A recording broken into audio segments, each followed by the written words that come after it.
In this video, we're going to look at what data mining is, and we're going to introduce some fundamental concepts we need to understand how it works. Informally, you can think of data mining as the process of using a computer program, an algorithm, to find patterns or relationships in your data. For example, you might want to be looking for what combinations of symptoms will allow you to reliably diagnose a patient. Another example of data mining, if you are someone who is running a store, you might want to know what types of products customers tend to purchase together. At the heart of the data mining process is some type of machine learning, in which we apply an algorithm that learns something about the data. And these are called machine learning algorithms. Ultimately, we're going to look at three different types of machine learning in this class. But for now, we're primarily going to focus on classification learning. So in classification learning, we're trying to figure out how to classify objects or entities on the basis of their characteristics. So maybe you know a bunch of information about a customer of your store or a potential customer, and you're wondering whether that customer is likely to buy a computer in the course of the next year. You just want to be able to have a pretty good idea. Yes, they are going to buy it. No, they are not going to buy it.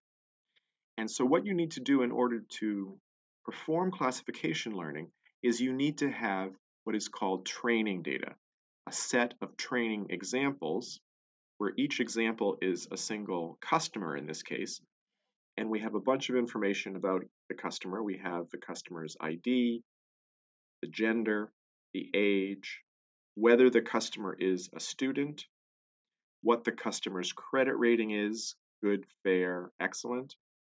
And then, this is the important part, we already have classified each of these examples. We already know whether the customer bought a computer or not.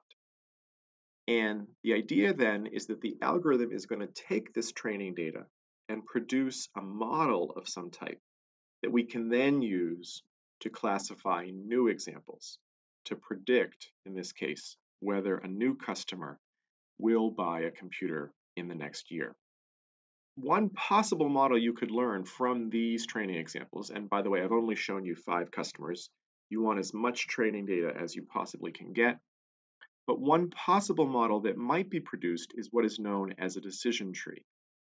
And this is based on our training data. The actual process of finding the tree, determining the tree, is something we're going to get into later.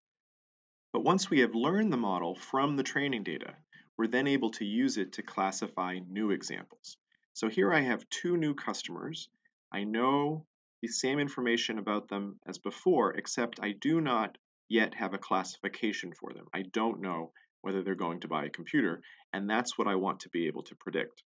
So to apply my decision tree, I'm going to start at the top and work my way down. So if we focus first on the first customer, ID 333, you can see we're being told to look first at her age, and you can see that she's 68, and as a result, we're going to go down the branch that is labeled greater than 65. Because her age is greater than 65, we go down that branch. That brings us to the next thing that we should look at, which is her credit rating. And because her credit rating is fair, we're going to go down that branch, and that brings us to a box with a classification. And in this case, that box tells us that no, we should not expect her to buy a computer. That's our prediction for that customer. Let's go to our next customer. We again start at the top. This customer's age is 23, so we go down this branch, which is the less than 35 branch. By the way, notice there's a middle branch here for customers whose ages are between 35 and 65. But in this case, we're going down this branch. That then tells us to look next at whether the customer is a student. And in this case, the customer is a student, so we go down the yes branch, and that brings us to our classification for that customer, which is yes, we predict that he will buy a computer in the next year. Now, when we're talking about our training data, every row is referred to as an example or an instance. Every column is referred to as an attribute. And we can divide up those attributes into two types. The output attribute is the one that we're trying to be able to predict. That's our classification column. Everything else is an input attribute. The model that we learn takes the values of the input attributes and gives us a value for the output attribute. In the case of our decision tree, it took the values of the age, student, and credit rating columns, and it gave us a prediction for whether the user would buy a computer. Buy computer was our output. Now, another way to distinguish between the attributes is on whether they are nominal or numeric. Nominal attributes have values that are essentially names of categories. In this case, most of the attributes are nominal: gender, student, credit rating, and buy computer. Numeric attributes, as you might expect, have values that are numbers.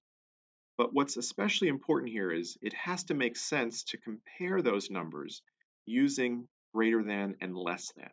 So for example, in our model, we were basing our predictions in part on things like, was the age less than 35? And that kind of comparison makes sense because it does make sense to say whether someone is less than 35, and that might have an impact on your predictions. But for something like ID, even though the values are numbers, that's not truly numeric because it wouldn't make sense to base your prediction on something like whether the ID was less than 300. That doesn't give us useful information about the person. In order for us to apply classification learning, we have to have a single output attribute whose value we're trying to determine. So in our case, we did. And then the other thing that made this classification learning is that that single output attribute is nominal. For classification learning, that has to be the case. The thing you're trying to predict has to be a nominal attribute. And the input attributes can be either nominal or numeric. There's no restriction there. Now, let's imagine we change the problem. So instead of predicting yes or no, we're trying to predict a probability that the computer will be bought by the customer in the next year. Well, now our output attribute is numeric, and therefore it can't be classification learning anymore. Instead, it's now numeric estimation. And this has a completely different set of algorithms, and it produces different types of models. And we'll talk more about this later on. It's worth noting that here again, the input attributes can be either nominal or numeric. What matters is that the output attribute is numeric. And if it is, you have to do numeric estimation instead of classification learning.